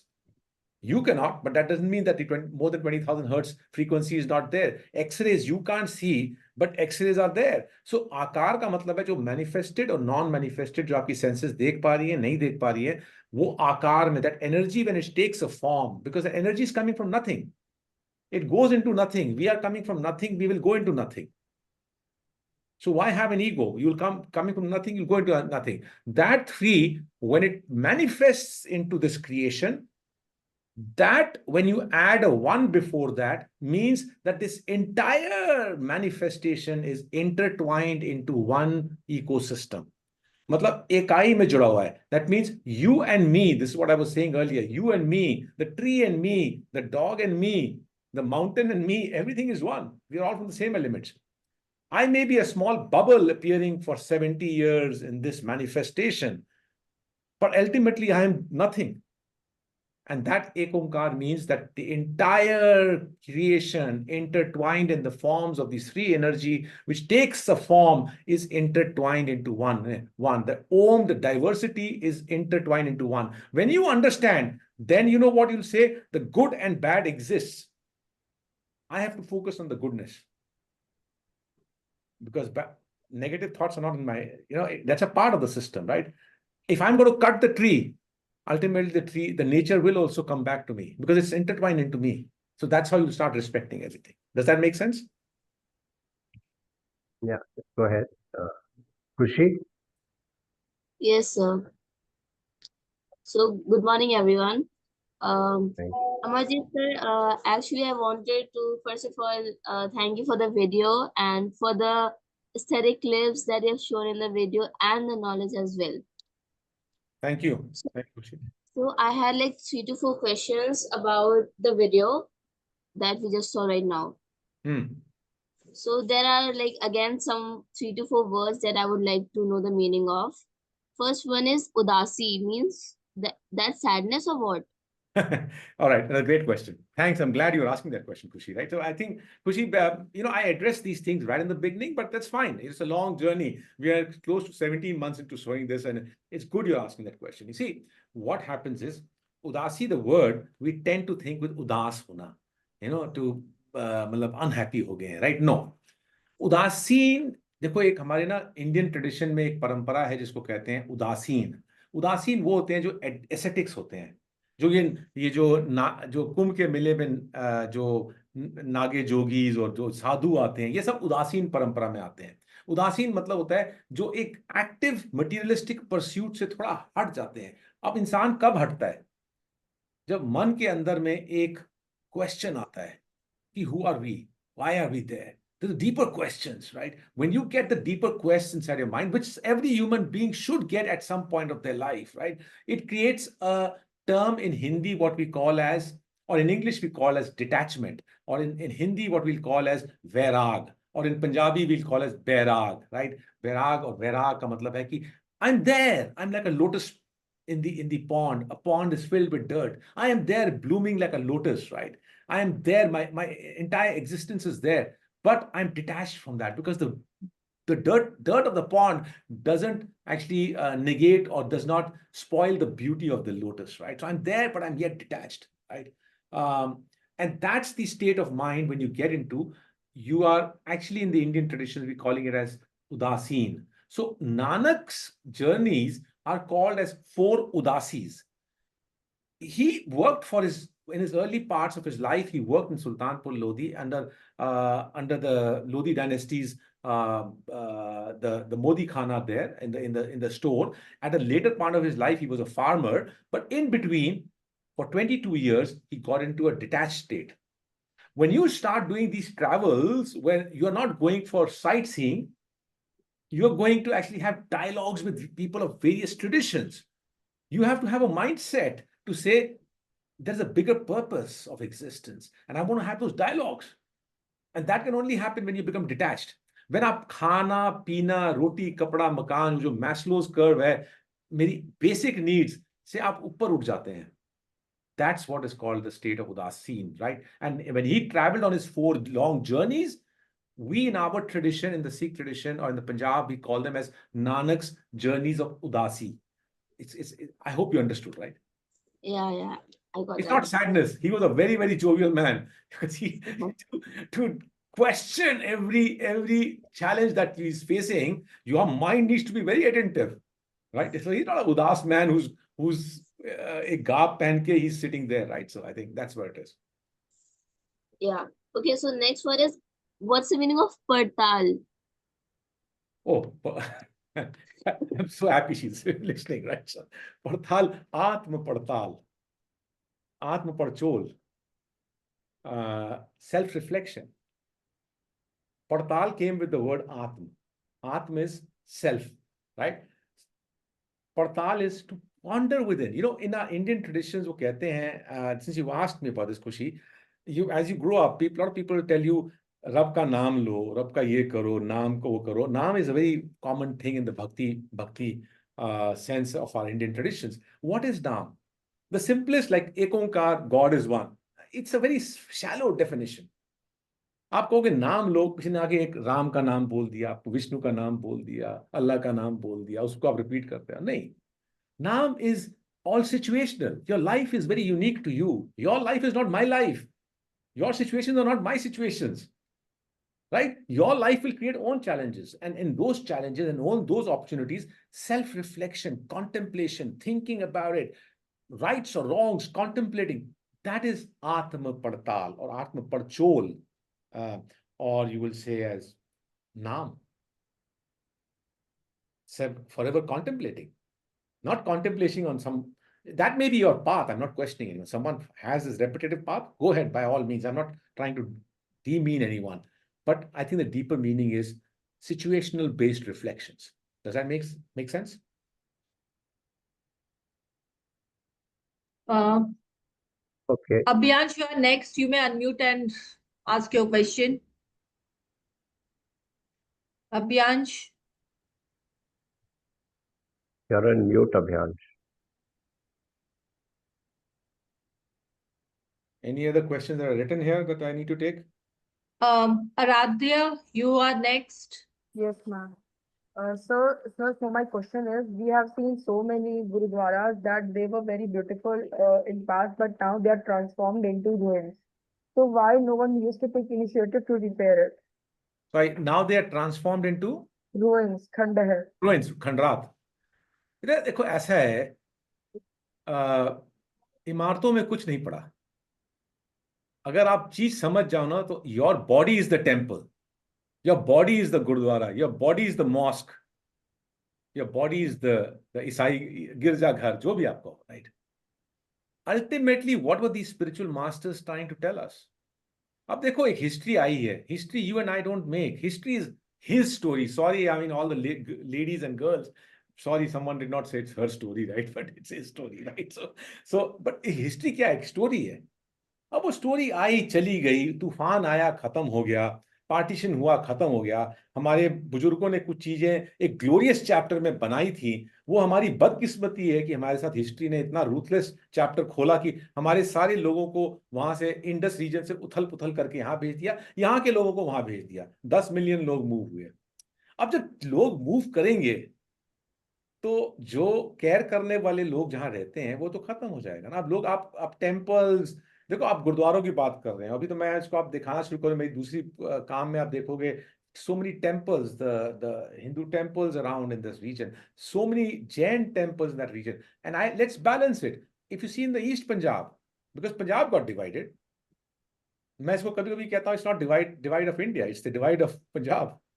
Because Sindh went totally on that side, Rajasthan totally came this side. It's Punjab got divided. So Punjab के जो जितने Muslim monuments इतने पंजाब में, there were, undivided Punjab before 1947 was 51% Muslims, 49% Hindus and Sikhs. So we are 50-50, right? तो इस side के पंजाब में कौन से आपकी मस्जिदें बच गई हैं हिस्टोरिकल? जब लोग चले जाएंगे तो केयर करने वाले तो नहीं होंगे, तो चीजें खत्म हो जाएंगी ना। तो जब खत्म हो जाएंगी, अब जो लोग ही नहीं वहां हैं तो कौन केयर करेगा? और वो तो गवर्नमेंट केयर कर सकती है ना।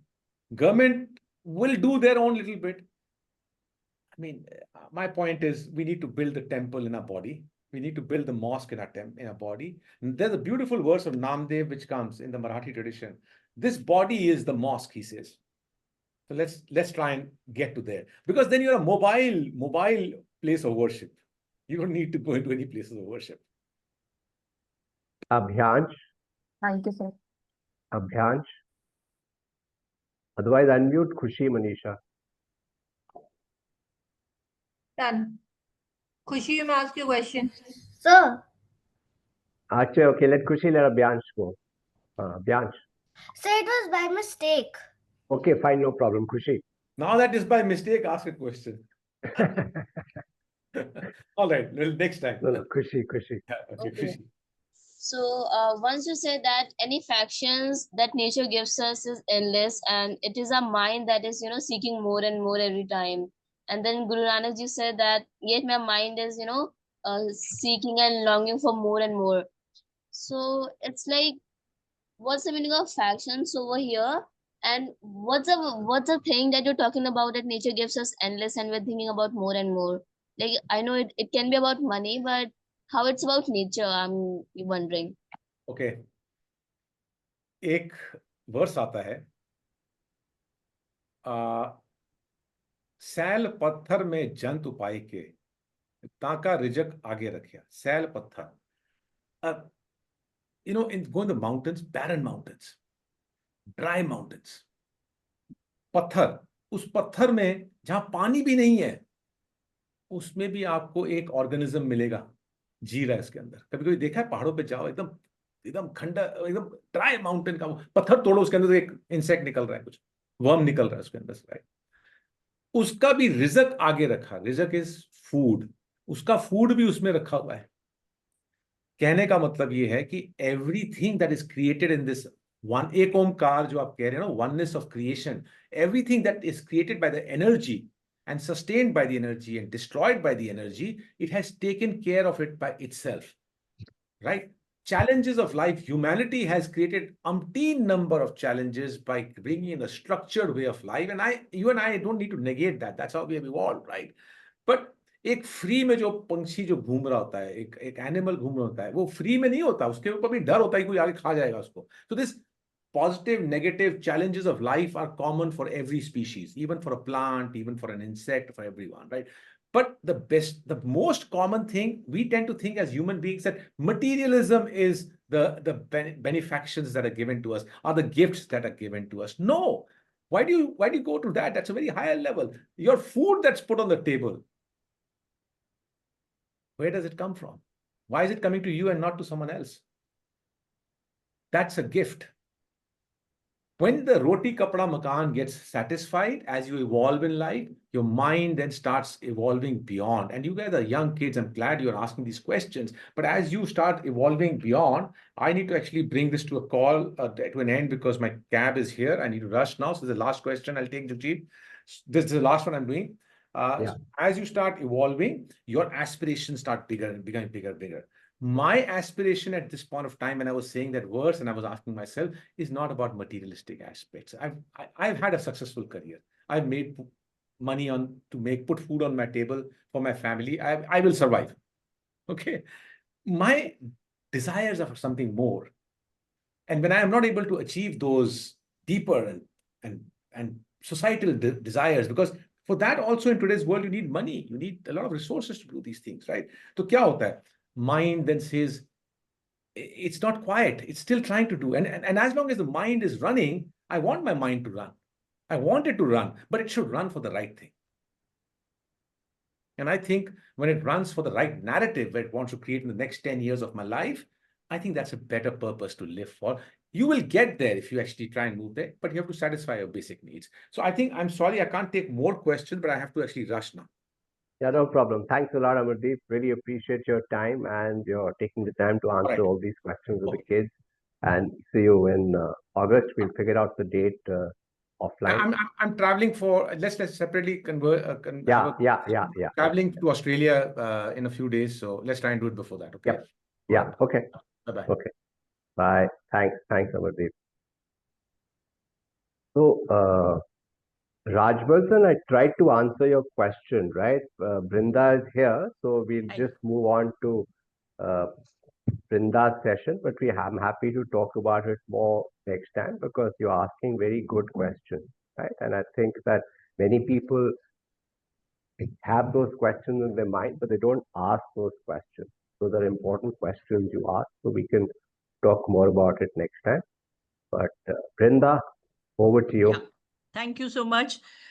First of all, apologies for last week's session because it didn't go off too well. Manisha and the children, I just want to ask you all, do you want me to read that chapter once again or should we go on to the next chapter? I think we should go on the next chapter. On the next chapter? All right. So Manisha ma'am, if you can please... Ma'am, just give me a minute. I'll do that. Yeah. The next chapter is called Comfort. So if we do a quick recap, we've been reading about a lot of the habits of these animals in the wild and animals that are being domesticated.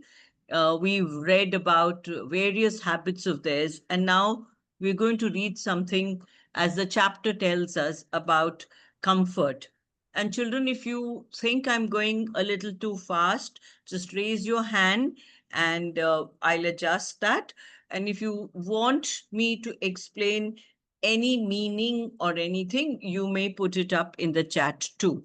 So comfort is the chapter today. The landscape in Central Europe, as in many other places in the world, is a strange patchwork, at least when seen from the point of view of a wild animal. I just want to dwell on two words here: landscape and patchwork. Okay, so what is a landscape? What do you understand by a landscape? Is there anybody who would like to answer that? Just raise your hand and Manisha ma'am will unmute you, or you can write it in the chat. What is a landscape? It says a landscape in Central Europe. Anyone?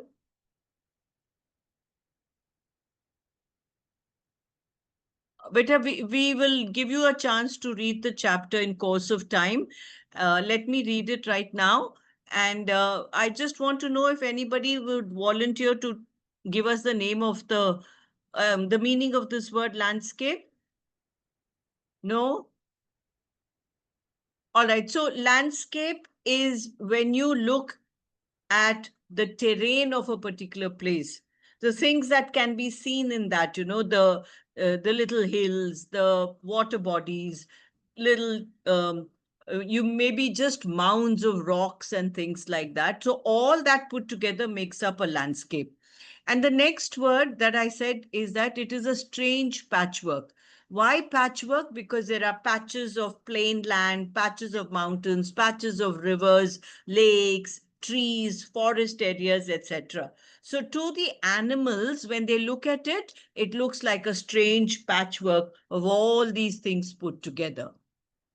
Wide open areas, unbroken by roads or settlements, are a thing of the past. And you couldn't lose yourself in the wilderness anymore, even if you tried. For even most of our natural ecosystems, our woodlands are not what they used to be. In Germany, there are now 13 kilometers of logging roads per square kilometer of wood, so that logging trucks can reach the remotest areas. Chances are that on a cross-country trek, you won't get farther than 100 meters before coming upon a trail. This means that your adventure will consist primarily in choosing the wrong fork in the road. So now the writer over here is comparing the terrain or the landscape of a particular place to what it used to be many years ago and what it is today, right? And he talks about something called a natural ecosystem. Now, children, you all know what is an ecosystem. Many of you may have heard or used this word often. What's an ecosystem? We say that we have to fit into the ecosystem has to be maintained, the natural ecosystem. What is that? Any volunteers? Stop sending those emojis, please, children, and just tell me if you have an answer. What is an ecosystem? Okay, you need to know this because an ecosystem, yeah, okay. What about our environment, Namira? You're there, but not completely there. So ecosystem is how things in the natural surroundings, how they fit into each other and work together and cooperate in existing together. That is what ecosystems mean. That means that yes, a complete set of living and non-living together in a natural system. That's a dictionary meaning of the word ecosystem. So an ecosystem is where everybody coexists in a very cooperative manner. Now he's talking about how in Germany, logging roads are there per square kilometer. Logging roads are where trees are cut up into logs.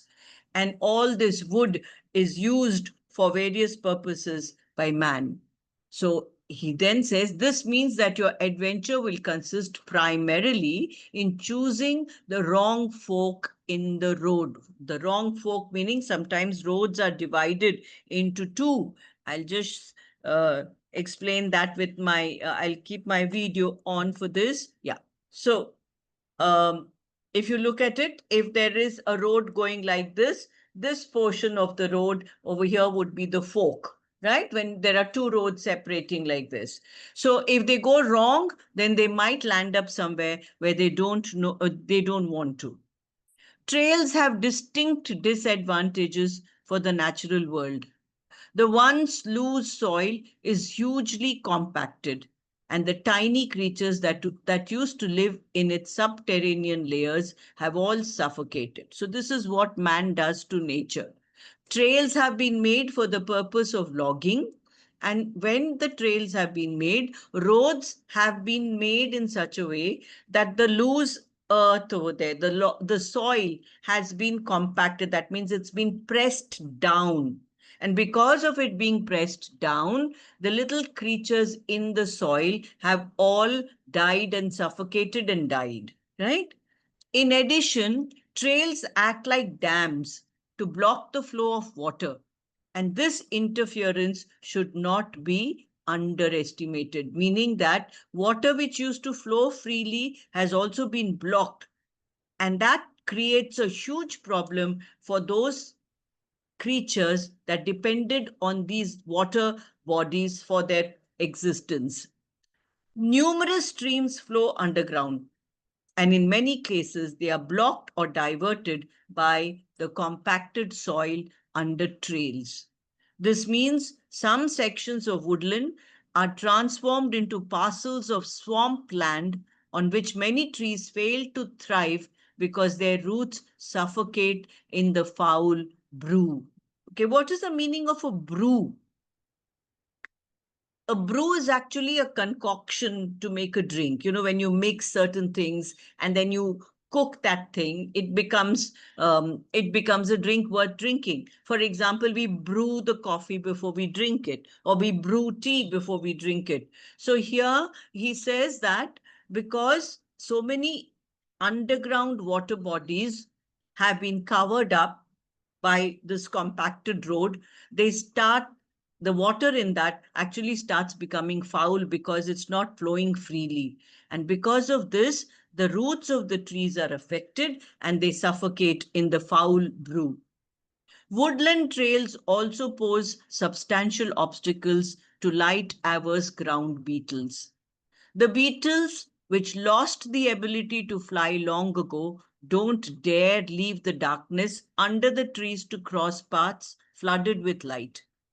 Confined to a small territory, surrounded by trails, they can no longer exchange genetic material with their neighbors. Now, this is an interesting sentence. Confined to a small territory surrounded by trails, they can no longer exchange genetic material with their neighbors. Now, you know that the word genes comes, or rather the word genetic comes from the word genes. And for people to grow and for generations to survive, these genes have to be transferred from one generation to the next, from one species to the next. Now, when there is no coexistence, and when their existence has been stopped by these man-made roads, the compacted roads, and there's no free flow, that means that the trees or the animals do not have the opportunity to pass on their genes to their neighbors, as it says here, or to those which would become their next generation. So therefore, something would happen now. But trails don't have to be a hindrance to animals. Like us, deer and wild boar walk, and they prefer not to struggle through the undergrowth. A stroll through wet grass or bushes in rainy weather is unpleasant, which is why four-legged creatures are happy to use our nice, smooth, cross-country game routes.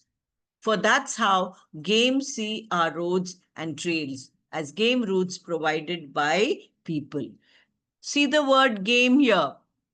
The word game here does not mean what you today understand by the word game. Can you tell me what this word game over here in this context means, children? Okay, somebody has used the dictionary again. Can someone tell me what it is? Do you understand this word? That's how game see our roads and trails. That means game are those animals, creatures which are hunted by human beings. They're known as game. Okay, when you hunt something and you bring that, that is game. So that's how our game see our roads. So the animals which are probably going to become our victims of the hunts, they look at our roads and trails as routes which have been provided for them to walk in better places. So they use those routes, and sometimes they become easy targets for human beings. And sometimes accidentally also they get killed because people don't know that these animals might be on the road. Now, those of you who have been in places like this is a very common thing for a lot of us who are familiar with Dehradun and Rishikesh and Haridwar, because when we go through the Rajaji forest, a lot of animals come onto the main path, which is being used by human beings. So they do face some kind of danger. So this is what happens when man interferes and gets into the space of animals. The animals find it much easier to walk along them, as you can see from the numerous tracks pressed into soft spots on the surface. And where people aren't there to help out, the animals make these cross-country routes for themselves. How many of you go for a cross-country run, children? Is there anyone who knows what a cross-country race is? I don't know whether they're listening. Children? Nobody knows what a cross-country race is? Do you know what a cross-country race is? What's a cross-country? Here it's used in a different way, but they say that cross-country routes for themselves they use. Okay, cross-country race is when you run, you don't know. All right, so a cross-country race is a race which you run on the normal roads of the city. It's not on a track inside a stadium or inside the school ground, right? So now these animals, they use the road which has been particularly made by man. Yes, beta, you want to answer? Manisha ma'am, Ibrahim, I think, wants to say something. Is it possible to mute him? Unmute him?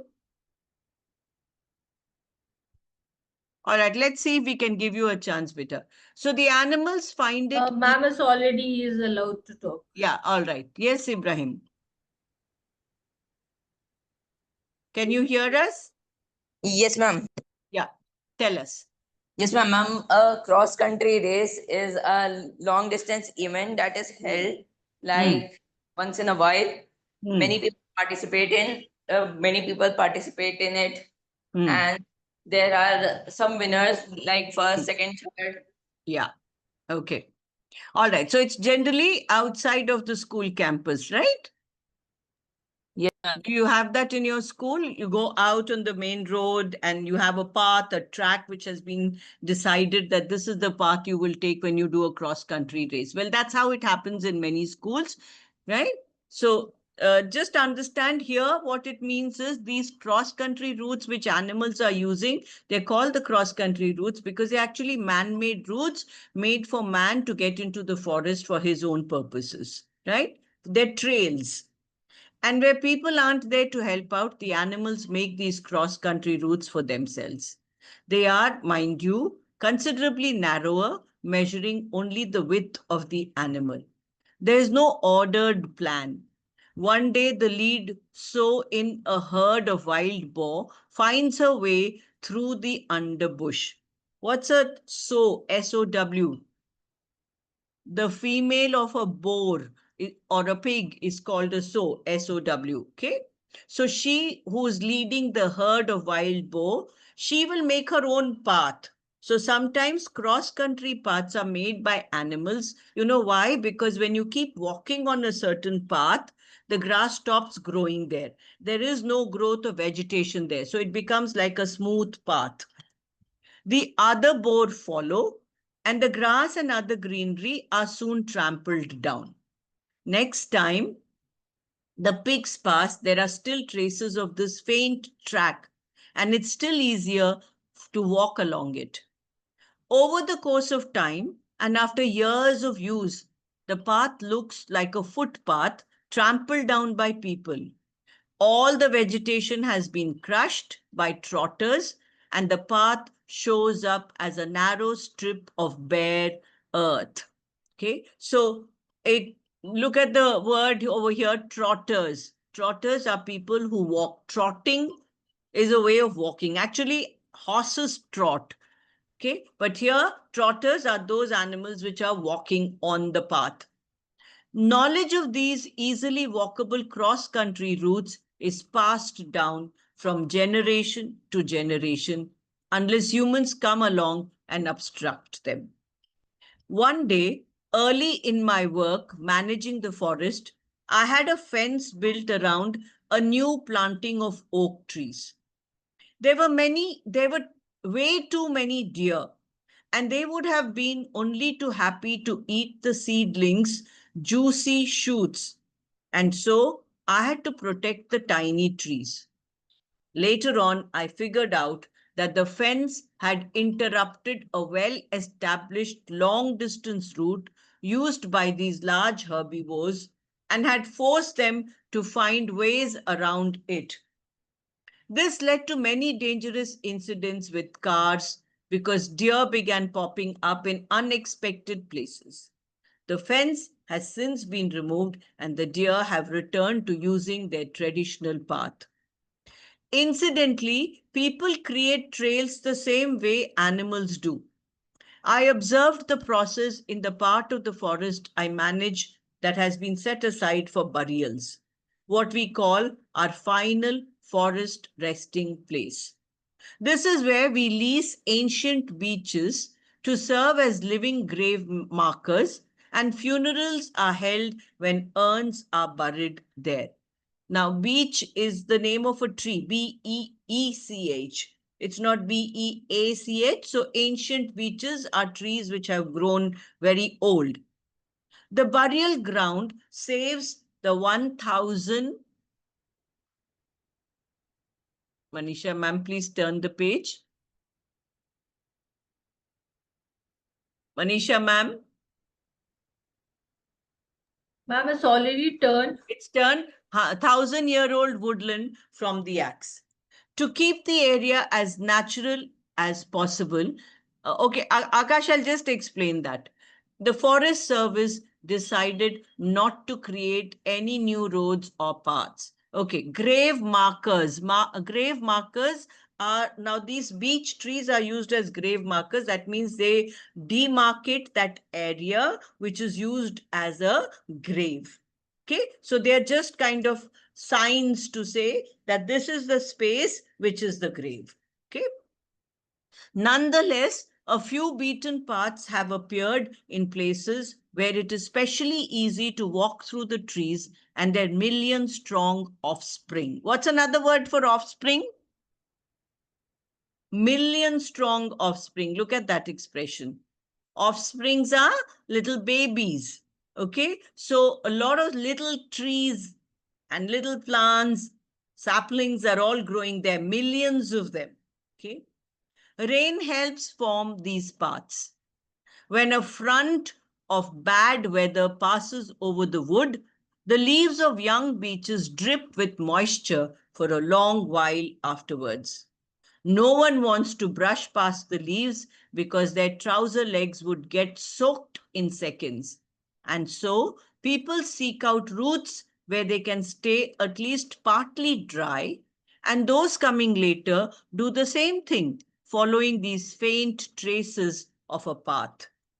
That's fine with me because it means the impact of visitors is confined to a small fraction of the forest floor. I have to add that the animals' cross-country routes also offer disadvantages to those using them because the heavy foot traffic attracts uninvited guests. More prevalent than the predators that lurk along the paths, waiting to make a meal of careless travelers, are small critters waiting for their next meal. Ticks. Ticks are members of the mite family, and they depend on meals of blood. Because they move very slowly, they have to wait for their victims to come to them. And where better to wait than along a well-traveled path? Here, ticks cling to stalks of grass, twigs, or leaves hanging within range of the backs of deer or wild boar, waiting for the scent of mammalian breath or sweat and the vibrations caused by approaching hooves or trotters. So if you're wandering through the woods in summer, it's best to avoid cross-country routes frequented by game. In winter, it is not a problem because ticks are not active at low temperatures. And there are more stowaways than just ticks lying in wait along these game routes. Now, this is a common sight even in cities, children. You will see a lot of birds, particularly these white birds called egrets, sitting on cows or more buffaloes than cows, because they pick the little ticks and mites from their skin, from the little hair that is there on their body. And there are more stowaways than just ticks lying in wait along these game routes. Plants, for example, are also waiting for a ride, specifically a ride for their young. That's why the tiny fruit of catchweed are equipped with barbed hooks. When an animal passes by and brushes up against the plant, it takes a portion of the catchweed seeds along with it, which will fall off farther along the path. Researchers have shown that plants like catchweed spread specifically along paths frequented by game. But let's come to getting your legs wet. You might have experienced how unpleasant this is when you're out walking. Why should it feel any different for animals? They feel freezing cold when their coats are wet, and they would prefer to stick to the easy trails. And these paths offer one further advantage: speed of travel. When branches are snapping in the bushes and an enemy is preparing to pounce on a fawn or a piglet to eat it, the herd wants to be able to run away as quickly as it can. And because thick branches and down trees turn flight in the forest, better trotters, I told you, are animals that trot. Hooves are the bottom portion of the feet of the animals. Manisha ma'am, just please go back to the previous page. I just want to read that sentence together. And because thick branches and downed trees turn flight in the forest into a scramble over an obstacle course, the best place to run along is an open trail. Okay, all right.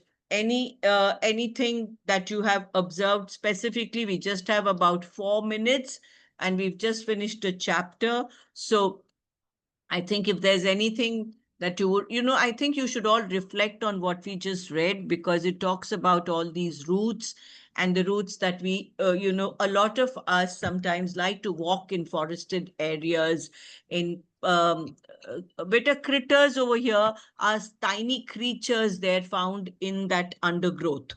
Okay. Yeah. So, you children, you can read the chapter for yourselves. Do they have a book, Manisha ma'am? Do they have a book? No. Okay, so they can't really read, but they can think about what we have read, and they can think about places they have visited, and where, or if they're going to ever visit, let's say, if they go to one of those sanctuaries, wildlife sanctuaries and or national parks, they will see a lot of these trails which have been man-made, or trails which are made by human beings or animals walking in a certain path. So if you're a little observant, children, you will get to see all these things and notice everything that the writer is talking to us about in the book, and know about the habits of animals and creatures, and how beautifully he's linking also what he talks about the trees. And you've all already read his earlier book about the hidden life of trees, right? Okay. I think that should do for today. Anything that you want to say, ask, quickly do it. We just have about 2 minutes. Jugjeev sir would like to say something. Well, Dundee's in the hills. Yes. It's a So, very nostalgic chapter if you look at it, for people like us who are very familiar with these kind of paths and yeah. places that we live in. So wherever there are a little forested areas, Dehradun is not what it used to be earlier, but there were many areas in and around places where people lived in Dehradun itself. That like my husband, he grew up in Raipur from childhood. So many years ago, he talks about how just next to their house was a forest, and they could just go into the forest. And now when we go for trips on that side, it's all taken over by so many buildings and stuff that has come up over there. So yeah, it's a lot. The children will have to go to special places to experience this now. Yes, and the rate we are going, those may also disappear. Absolutely. Yes, right. So that's the challenge of the of development versus the environment. So it's not an easy question, actually. True. So thank you, Brinda ma'am. Thank You're you for most that. welcome. Thank you, everybody. Yeah. And Manisha, back to you. Thank you, Brinda ma'am, for joining, and it was a very nice session where we have learned all about Omkar and all. So I'll request all the students, so please write back, reflect, and get back to us. You may ask your coordinators in the school that how you're going to write your reflection and how we are going to show your reflection to you on our website. So you'll be able to read. Not many of you are interested in reading, and that will happen only when you're writing. So write your reflection and we'll allow you to read the next time. Thank you so much. See you the next time. Okay, bye.